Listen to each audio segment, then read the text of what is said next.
За сайн байцгаана уу? Шимжлэгтэй Талтан Морил. За өнөөдрийн бичлэгээр би та бүхэндээ миний үргэлжлэлтэй баримтлагдаг 5 зарчмыг хуваалцах гэж байна. Тэгээ маш олон хүмүүс үргэлжлэлийн талаар бичлэг хийгээч, зөвлөгөө өгөөч чинь өөрийнхөө харах үндсийг хуваалцаасай гэж айгүй их хүсэлт ирүүлсэн учраас өнөөдөр та бүхэндээ би өөрийнхөө үргэлжлэл буюу одоо найзлуутайгаа харьцаж байгаа энэ харилцаан дээрээ одоо өөрийнхөө баримтлагдаг зарчмуудыг та бүхэндээ хуваалцах гэж байна. За өөр одоо үргэлжлэлийн талаар бичлэг бас хийжсэн байгаа өмнө найз Анукатагаа хэд хэдэн бичлэг хийжсэн. Тэгээд тэдрийг доор description box руу үлдээч. Та бүхэн маань илүү үзхийг хүсвэл хэдгээр бичлэгүүдийг сонирхоорой.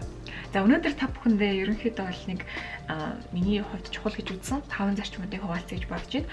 За тэгээ энэ 5 маань ямар нэгэн чухлын эрэм дараал байхгүй ч гэсэн миний хувьд бол яг тавтах нь одоо хамгийн тийм хэрэгжүүлэхэд хэцүү байсан ч юм уу, ойлгоход их цаг хугацаа орсон ч юм уу, тийм нэгэн зүйл байгаамаа. Тэгээд яг бичээд би өөрөө нөгөө контентаа боловсруулж авах хамгийн сүүл бичигдчихсэн учраас та бүхэндээ гоё сүлд нь яриа. За тэгээд олон юм орчлгүй бичлэгээ эхлүүлцгээе. За миний хамгийн ихэнд баримтлагдаг зарчим маань юу вэ гэхээр өөрийнхөө болон нөгөө хайртай хүнийхээ хувийн орон зайг хүндлэх.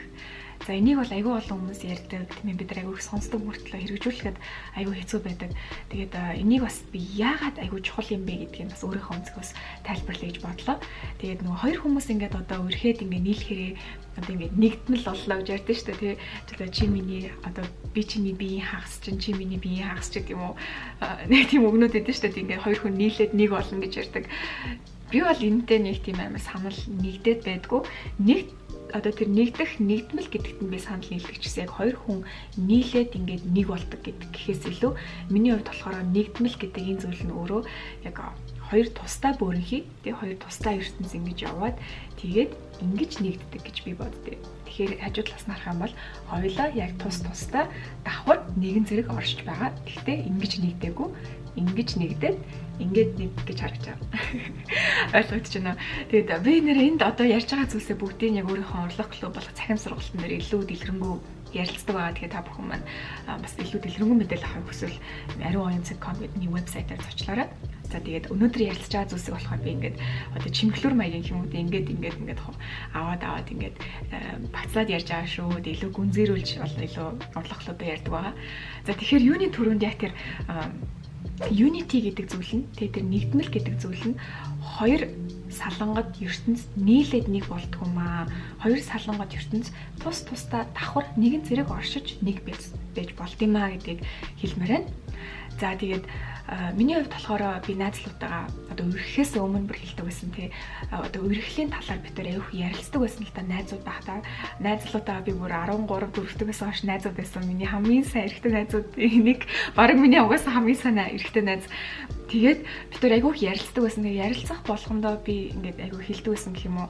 Одоо би хийний энэ үргэлээ гэхэд би single байхдаа тэгээ ганц бие байхдаа би хийх дуртай байсан зүйлсээ идэх дуртай байсан хоолоо намайг тав тухтай байлдаг гэсэн тэр орчноо би ямар нэг хүнтэй нийлээд одоо энэ relationship болсон ч гэсэн би тэрийг авч үлдэж хадгалахыг хүсэж байна. Нөгөө хүнээ ч гэсэн адилхан тэр хүн single байхдаа юу хийгээд явах дуртай байсан, юунаас аз жаргал мэдэрдэг байсан. Тэр бүгдийг ч гэсэн үерхсэн цагтаа ч гэсэн яг тэрийг ч гэсэн одоо улам илүү одоо дэмжиж тийм ээ байгааг нь хүлээн зөвшөөрч дэмжих ёстой болов гэж би боддیں۔ Тэгээ нэгсэндээ одоо үерхэлтэй хүн өөрсдөө аягүй алдчих гээд байдаг л та. Одоо амар хайртай болол тэгэл нөгөө хүнд амар хайртай болчоор нөгөө хийж байгаа юмудаач мартчихдаг, зорилгооч мартчихдаг, өөрийнхөө юу дуртайч мартчихдаг тий дандаа ингээд дундын юмнуудтай болчдаг, хамтын юмнуудтай болчдаг. Тэр нэг буруу биш ч гэсэн одоо тунг нь хэтэрчих юм бол аягүй аюултай өөрийнхөө ертөнцийг алдчихдаг. Тэгэхээр би өөрийнхөө ертөнцийг үерхэлтэй алдахыг хүсдэг. Түүнтэй адилхан би хайртай хүнийхээ найз залуугийнхаа ертөнцийг ч би энэ одоо үерхэл бити алдаасаа гэж боддог. Тэгээд угаасаа яг анх яах гэж үерхснээ аягүй бодох хэрэгтэй л доо. Анх яагаад тэр хүн татагдсан юм бэ те? Анх тэр хүнийг та өөрийн болоод өмчлөөд нэг юм төмөр савн дотор хийгээд тэ өөрийнхөө болоод зөвхөн өөртөө л байлгаал баг ингээ байранда төмчөд гараа яваад тийм байлгахыг хүссэн юм уу? Эсвэл та тэр хүний дотоод ертөнц тэр хүний бодол, санаа, хобби тэдгээр зүйлсэнд та татагдаж тэдгээр зүйлсийг нь улам илүү мэдхийг хүсэж үргэсэн юм уу гэдэг асуултыг тавих хэрэгтэй. Тэгээ миний бодлоор бол ихэнх нь мэдээж тийм ээ тэр хүнийгээ илүү тэр хүнийхээ байгаа байдалд аяг татагдаж тэр байгаа байдлыг нь улам илүү мэдэж хуваалцах хүсэж үргэсэн байх гэж бодож байна. Тийм учраас одоо үргэснийхаа дараа яг тэр зорилгоо санах хэрэгтэй. Тэгэхгүй хүмүүсийг үргэснийхаа дараа өмчлөөд те энэ минийх зөвхөн надад лах хэрэгтэй гэд ингээд юм санагддаг. Тэгээд яг анх яах гэж үргэлжсэн юм бэ? Тэр зорилгоо улам гоё өөртөө сануулж явж явах хэрэгтэй. Хоёр дахь зарчим нь юу вэ гэхээр утга учиртай зүйлсийг ярилцаж утга учиртай тийм дурсамжийг бүтээлцэхийг би айгүй чухал гэж боддог. Тэгээд би өөрөө ганц одоо хайр дурлалын үрхэл дээрээч биш, найз нөхдийн, гэр бүлийн энэ бүх одоо үрхэл харилцаанууд дээрээ би утга учирыг ер нь айгүй өндөр ирэмбэлдэг байгаа. Тиймдээ ч одоо миний хоёрын цахим сургалт маань урлах клуб маань утга учиртай амьдралыг урлах клуб гэсэн тийм одоо сургалт байгаа. Тэгэхээр би одоо үргэлжлэлтэй ингээд ороод ингээд явхаас өмнө одоо найз байхдаа ч юм уу те таньдаг байхдаа тэр хүний би дотоод ертөнцийг аягүй их сонирхдаг гэх юм уу. Тэр хүний юу хийж явдаг, юу өмсөж зүүж явдаг. Тэрнээс илүү тэр хүний бодлыг нь би сонсох дуртай, тэр хүний сонирхлыг нь ойлгох дуртай ч юм уу те. Тэр хүний дотоод ертөнцийг нь илүү ингэж ойлгох аягүй дуртай. Түүнээсээ ч би өөрөө амар аз жаргал, кайф мэдэрдэг. Тэгээд үргэлжлээс өмнө найзлуутайгаа бид хоёр амар их би биенийхээ гэж бодлыг ингэж ярилцаж сонсож айгүй хуцаар ярьдаг байсан. Бас уулзах болгондоо амар гоё тийм утга учиртай яриануудыг амар өрнүүлдэг байсан.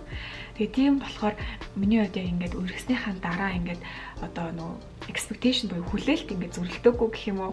Тэг угаасаа хүлээлт ямар нэгэн хүлээлттэй ингээд харилцаанд орох чинь бас өөрөө айгүй бас өрөөсгөл хэцүүлтэй. Тэгтээ хүлээлт нь яг ингээл одоо ан цав нийлдэггүй маа гэхээр ерөнхийдөө нэг чиглэл нэг байх хэрэгтэй гэж би боддог байхгүй юу.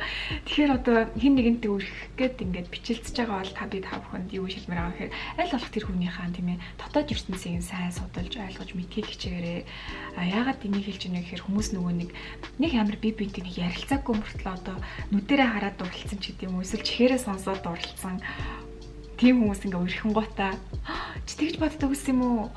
Чи ийм бодолтой хүн байсан юм уу гэд ч юм уу тий. Яг нөх анх бодож исэн бодол нь ингээд эрс зөрхөөр амар том уналтанд ордог. Тэгэхээр яг заавал үргэлжлэж тэр бодлыг ойлгох ч юм уу тэр явц эхлэхгүйгээр тэрнээс өмнө та бүр найз захтай тэр хүнийг амар гоё дотоод ертөнцийг ойлгох хичээрээ. Тэгээд энэ дээр нэмээд хэлэхэд нөгөө хүнийгээ л ойлгоод авах биш өөрийнхөө ч гэсэн дотоод ертөнцийг тэр хүнд ойлгуулад сонсуулад гой хуваалцах хэрэгтэй.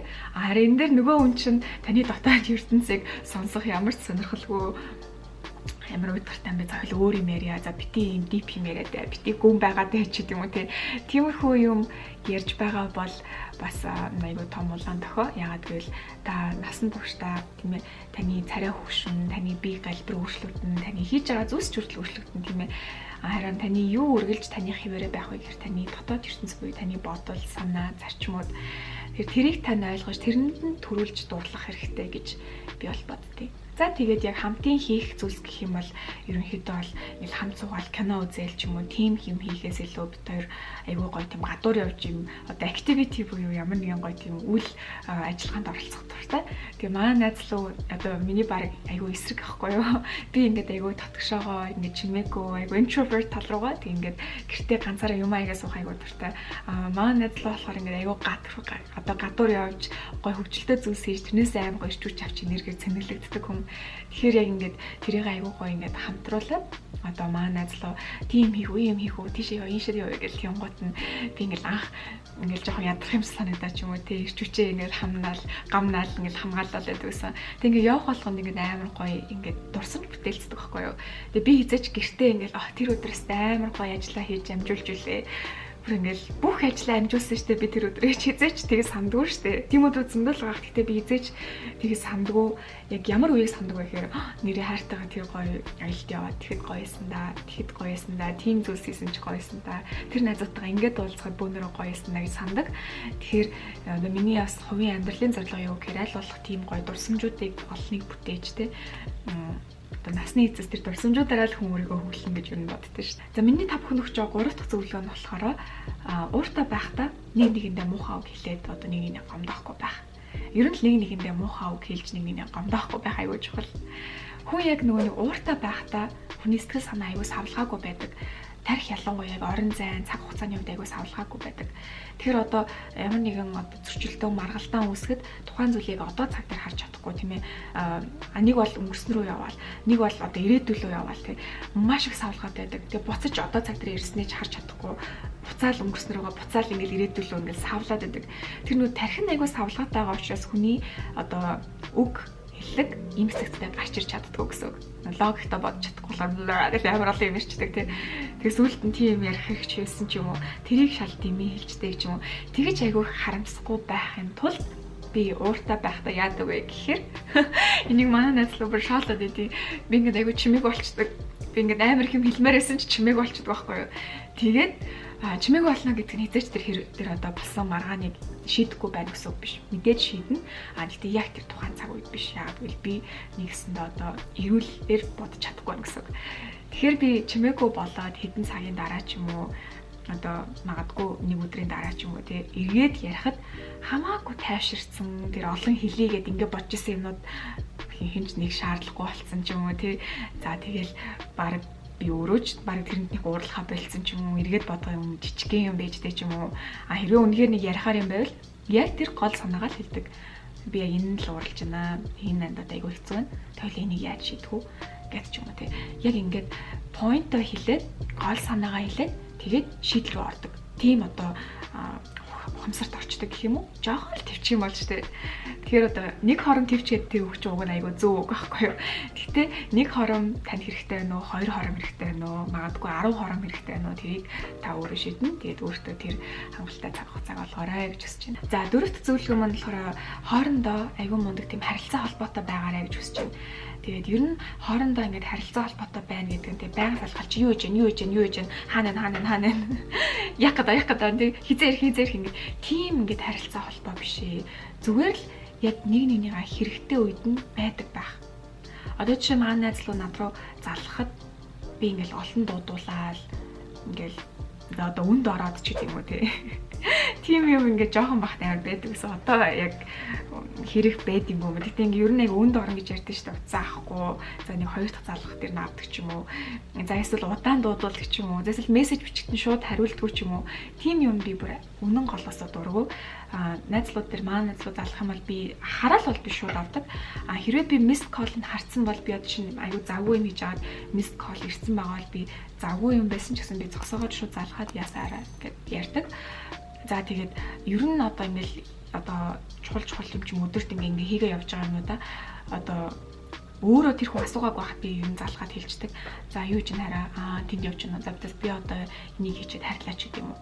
Тэгэл ерөнхийдөө нөгөө нэг энийг би яг яагаад чухал гэж боддог вэ гэхээр нэг нэгэндээ ингээд хаана байгаа мэдүүлээд ч юм уу юу хийж байгаа мэдүүлээд ингээл одоо нэг дагаар авах гэдэг гэж тийм байдлаар биш ээ. Энэ бол нэг нэгнийхээ одоо амар амгалан тайван байдлыг нь бас дэмжиж өгөх зорилготой гэж би боддог.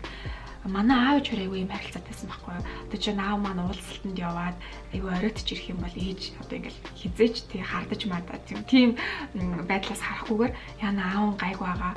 Аав нь одоо ингээд хин хөрөж өгөх юм болоо жолооч байгаа юм болоо жолооч найс юм болоо ч юм уу. Тэгэж дандаа ингэж залхаж асуудаг.